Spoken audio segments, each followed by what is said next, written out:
Where's Bill now? He's not here today. What do you mean he's not here? He just couldn't make it. You're gonna have to film today. What? I can't do that. Bill Nye the Science Guy. Bill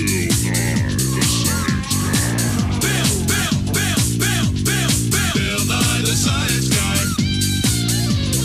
Science rules. Bill Nye the Science Guy. Inertia is a property of matter.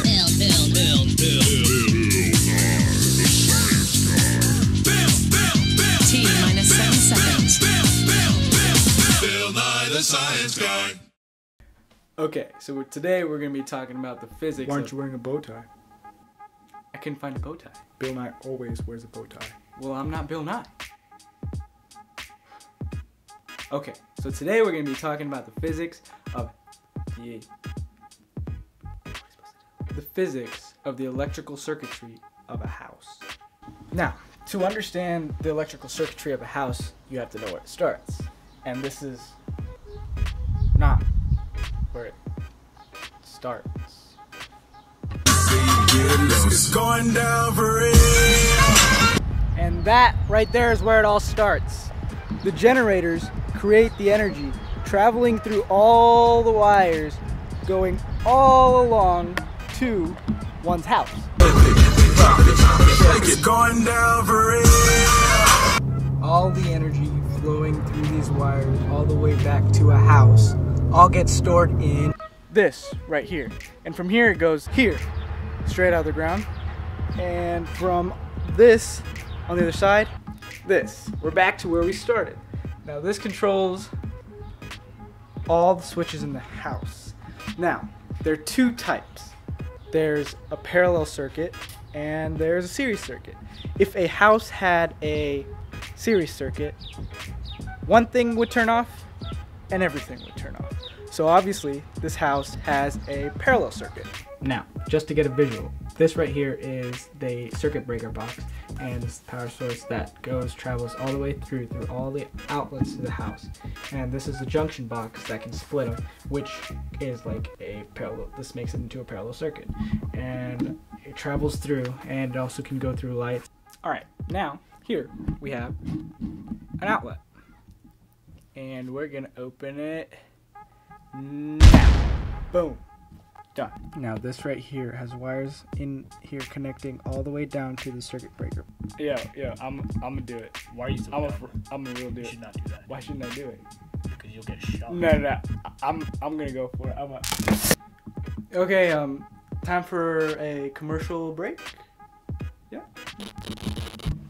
Do you ever feel like you don't have enough power in your life? Well, fear no more, because now there are batteries, but not just any battery. They last forever. Ever. You can buy one and never buy one again, because they last forever. Ever. You could buy packs of them, but you won't need them because you only need one, because they last forever. You just bought all those packs for no reason, because these batteries last forever. Now, order these batteries now at the number below.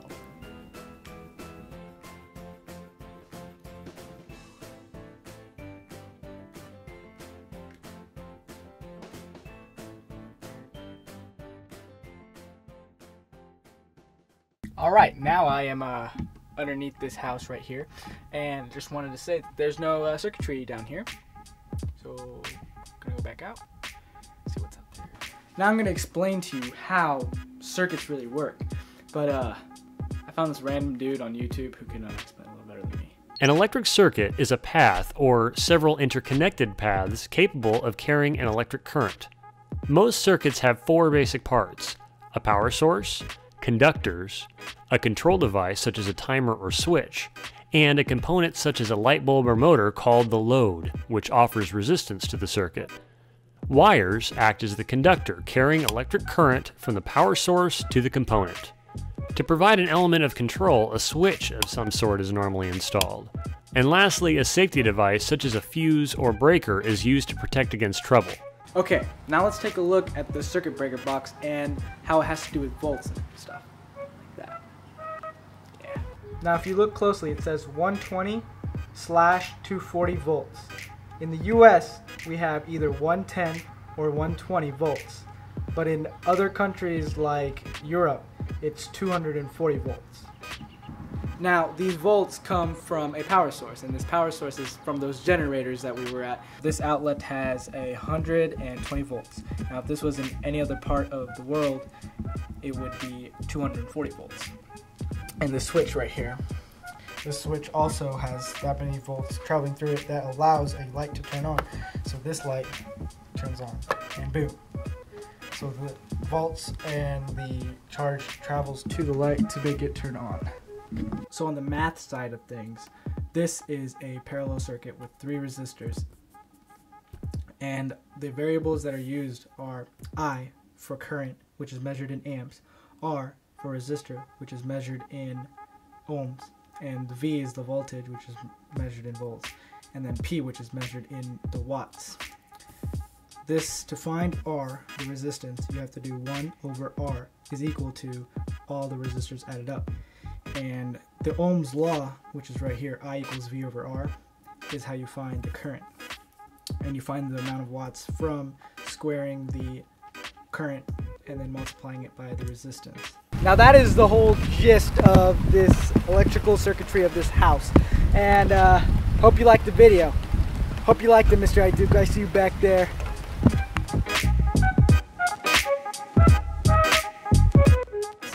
And that power source is generated from those Now this voltage comes from a power source.